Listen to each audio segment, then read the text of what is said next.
In this video, I'll show you how you can connect your Spotify account to Discord so you can show on Discord what music you're listening to. So this is very easy, very simple. If it helps you out, please do leave a like and comment down below so we can push it to more people.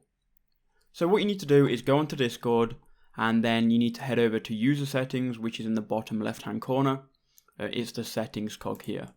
So once you've done that, you need to go to connections, and you'll see a list of different accounts that you can connect to your Discord profile.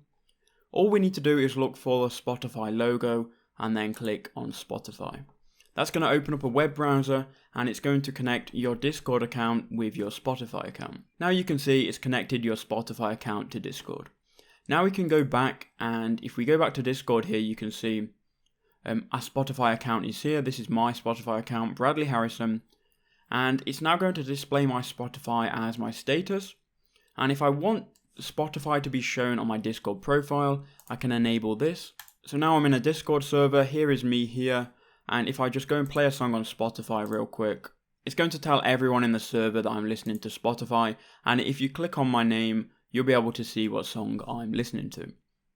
I hope that helped you out. Please leave a like, comment, and I'll see you all in the next one.